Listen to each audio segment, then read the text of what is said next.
Hello everyone. Welcome to my tutorial video on how to port workshop models for SourceFilmmaker into Source2Filmmaker. This is my first ever tutorial video and different to just normally making animations, so apologies if there's any issues with the video, but hopefully by the end of the video you will learn how to port your models from SFM to S2FM with no problem. I will also show you some other helpful bits to let you do a lot more cool things with your models. So the things I'm going to show you are porting the models and textures from SFM to S2FM. Applying material groups to the models to be able to change their textures much easier, or making cool skins for your models. I'm going to especially teach you how to make glow-in-the-dark eye skins in this video. Next I'm gonna show you how to add body groups, which basically allow you to make anything on your model invisible for if you don't need it. Finally I'm going to show you how to rig your model, as this is very important to actually animating your models, since the rigs they start out with is not helpful in the slightest. In this video I will be porting a FNAF 1 Foxy model that I use in my animations, as I am porting the whole gang currently into S2FM, so he is up next. Firstly we will need Crowbar to decompile the model into SMD formats. Then we need VTF edits to export the textures into PNGs. So here we are in Crowbar. The first thing you do is sort out where the model input goes, which is the model you will decompile. In this case it is the Foxy model. After you choose which is the lucky model to be decompiled, you then choose output on where you want everything to go into. I just made a file for it somewhere. Make sure you are in the Decompile tab BTW, and then at the bottom press the Decompile button. Now if you look at the output folder you will find some SMDs as well as a model QC file, which is used to port the model into Blender. Now to VTF edit. So first on the top we go to Tools and select Convert Folder.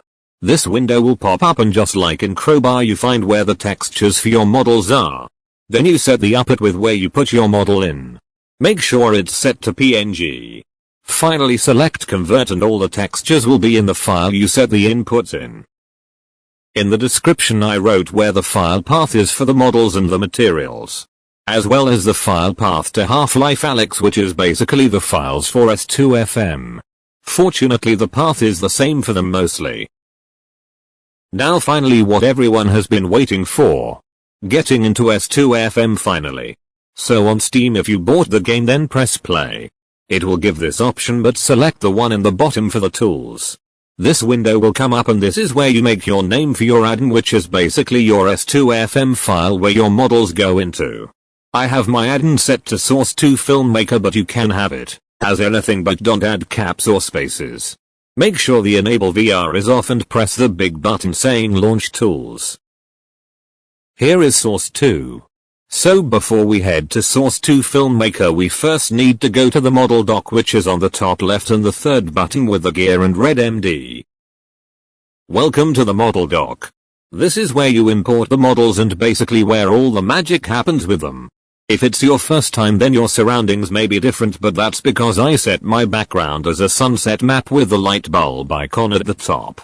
Now to get the model here we first need to move the SMDs into a folder in the addon. So if you follow the path in the description and get to the split choice between SourceFilmmaker and Half-Life Alyx, you choose Alyx. You then have a choice between content and game. Choose content, as game is for models in the Half-Life Alyx workshop, which we don't need to talk about in this video. Next you go to HLVR addons. This will lead you to a few more options, but you have to go select your model, which remember is what you set your S2FM tools for, which again for me is Source2Filmmaker. Very hidden, I know. Now what I did in my addon was create two files similar to how SFMS works, which is having one for materials and one for models. In both of them make a folder for your models and have it exactly the same. Make sure to add no caps and spaces in any file name after your addons file. Let's go to the models folder and go the folder you made for your model, which for me is Foxy. Now move all the SMDs from for the model into this new folder, and then do the same for the materials, but in the materials folder but for the PNGs. Now head back to our good friend the model dock. Now press on the add button, which will bring this up. Search for add meshes and it will require you to get the SMDs from the file you put them in inside your addon file. You select all the ones you want and add them in. Next you need to compile them with the gear button on the right. You then have to save a VMDL file format in the same folder with the SMDs and then name it to what you want your character's name to be, which in my case is Foxy. Compile it again in the model doc and boom, you see your model is here, but something is wrong. That's because it has no textures yet, so now it's time to apply them onto the model. Just like for add meshes, you need to press the add button, but this time search for default material group. This will come up on the side and basically this is where you assign your textures. First we need to add them in, so let's head to the material editor, which looks like this. First press this, then save it into your model's material folder and give it a name of the part you want the texture to be. Then add the material into this by clicking on the folder. Change this to all PNGs so you can see the materials and choose the texture you named of matte as. You then have the material made and set up. Now just save it again and head to the model doc. Once here you must assign to the right material, so find part in the list where the texture is for. Assign it in using the magnifying glass and finding the material in your list. Compile and then repeat the process for everything. The good thing is if there's any same textures for other models, then you can reuse them in your future models, as well as using Half-Life Alyx textures on your own models too if you want. While texturing, I recommend going on SFM to look at which textures your model uses on certain parts on them so you don't accidentally put the wrong textures on the model in S2FM. After a while your character is kinda finished with its texturing. Note that I said kinda instead. The reason for that is because the model is indeed texture, but it looks bad right now. But don't worry, I have the solution for it. So with your diffuse textures like other color textures, there's also bump map textures, and these are important in making the textures more 3D and giving it much more detail. To add them we first head back to the one and only material editor. With the folder icon at the top we select the texture you wanted to edit, and then under color we go to normal and press on the folder icon again. We then select the bump map we want to use and it will be applied. You then save it and then surprise, the bump map will automatically be updated on your model. After you finished adding all the bump maps you need to add on, let's dive into creating emission maps and adding them onto the model so you can make certain parts of your model glow in the dark in any color you want. Firstly you need to get into something that can edit pictures. I will be using Photoshop, but other solutions like GIMP should be fine. So in Photoshop I added the eye texture here, so I know where to add a glow. What I did was a circle over the eye and painted it yellow cause of Foxy's eye color. Then I add the pupil and have it as black since this color won't glow up in the dark.